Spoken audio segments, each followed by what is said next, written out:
अब हम बात करते हैं ईयर की एनाटॉमी की। तो आपको पता है कि ईयर के 3 पार्ट्स रहते हैं, external ear, middle ear and internal ear. External ear के भी 2 पार्ट्स रहते हैं, मिडल ईयर के भी 2 पार्ट्स रहते हैं, इंटरनल ईयर के भी 2 पार्ट्स रहते हैं। तो सबसे पहले हम बात करेंगे एक्सटर्नल ईयर। एक्सटर्नल ईयर के 2 पार्ट्स कौन कौन से? ऑरिकल, या जिसको हम बोलते हैं पिन्ना भी बोल देते हैं, outermost part, and external acoustic मीएटस।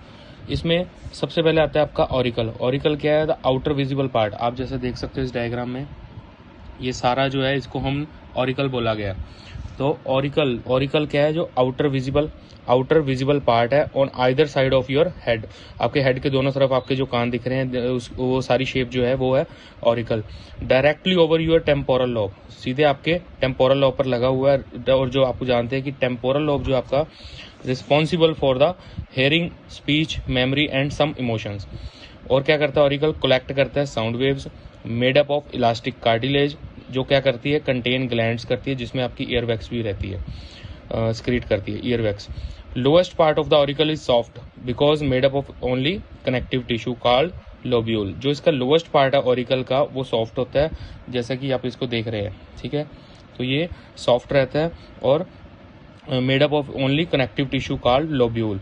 Auricle is curved complicated manner so that have a number of elevations and depressions। जो आपका ऑरिकल है वो कर्व्ड है, आप देखोगे इसमें ये सारा कर्वी है, कर्व्ड है। तो इसमें बहुत सारे एलिवेशंस हैं, डिप्रेशंस हैं, ठीक है। ये एलिवेशन है, ये एलिवेशन है, ये डिप्रेशन है, डिप्रेशन है, ये डिप्रेशन है। तो इसलिए बोला गया था auricle is curved complicated manner so that have number of elevations and depressions. जो सबसे लार्ज डिप्रेशन है उसको हमने कौन सा बोला गया? ये इस जगह को, दिस डिप्रेशन इज, जो आपको दिख रहा है कान में, इस ये सबसे ज्यादा लार्ज डिप्रेशन है। इसको कौन सा कहते हैं? Continue as external acoustic meatus. और ये कौन सा जो लार्जर डिप्रेशन है ये आगे कंटिन्यू रहता है एक्सटर्नल एकॉस्टिक मीएटस, जिसको बोला गया, ठीक है। अब इसकी ब्लड सप्लाई आप लोग बुक में अच्छी तरह से दी गई है। Posterior auricular branch of external carotid artery, ये आपको याद करनी पड़ेंगी। Superficial temporal artery, branches of occipital artery. Venous drainage, veins accompanying the arteries. Nerve supply, auricular temporal nerve, great auricular nerve and auricular branch of the vagus nerve. इसके बाद दूसरा part आता है इसका एक्सटर्नल एकॉस्टिक मीएटस, ये वाला कौनचा का जो कंटिन्यूएशन है, कौनचा का कंटिन्यूएशन, ये ट्यूब है जो अंदर वाली, इसको बोला गया एक्सटर्नल एकॉस्टिक मीएटस। तो ये सिग्मोइड शेप है। सिग्मोइड शेप आपने पहला भी पढ़ा हुआ है कि सिग्मोइड शेप की आपकी कॉलन भी रहती है।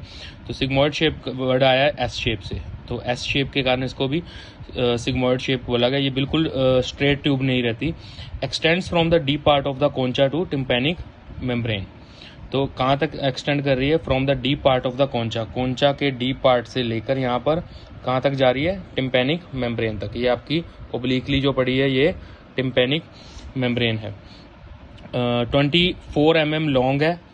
मीडियल 2/3 पार्ट इसका बोनी है और लेटरल 1/3 पार्ट कार्टिलेजनस है। अब आप देखोगे ये लेटरल पार्ट है, ये लेटरल पार्ट है। ये लेटरल 1/3 जो पार्ट है ये इसका कार्टिलेजनस है, और जो मीडियल 2/3 पार्ट है अंदर वाला, जो मीडियल 2/3 पार्ट है वो बोनी पार्ट है। मतलब inner 2/3 is bony part and outer 1/3 is cartilaginous part. तो bony 2/3 part is narrower than the cartilaginous 1/3 part. जो बोनी पार्ट है, this is the bony part, ये थोड़ा सा नैरो रहता है as compare to cartilaginous part के। External acoustic meatus does not have a straight path as tympanic membrane is placed obliquely. ये देखिए टिम्पैनिक मेम्ब्रेन ओब्लिकली पड़ी, ये बिल्कुल सीधी नहीं पड़ी, थोड़ी सी ओब्लिकली पड़ी है। द इस्थमस, सबसे narrowest part, lies 5 mm from the tympanic membrane. जो टिम्पैनिक मेम्ब्रेन है इसे 5 mm सबसे ज्यादा, यहाँ पर देखिए, यहाँ पर आप देखोगे तो सबसे ज्यादा नैरो पॉइंट है, इसको बोलते हैं हम isthmus. Cartilaginous part adherent to perichondrium and contains hairs, sebaceous glands and serominous wax glands, इनको भी बोलते हैं। तो जो कार्टिलेजनस पार्ट है ये वाला कार्टिलेजनस पार्ट, यहाँ पर क्या रहते हैं आपका cartilaginous part adherent to the perichondrium and contains hairs, sebaceous glands and serominous glands। Perichondrium का मतलब है टिश्यू सराउंडिंग कार्टिलेज, एक थिन टिश्यू होता है जो कार्टिलेज वाले पार्ट को सराउंड करता है।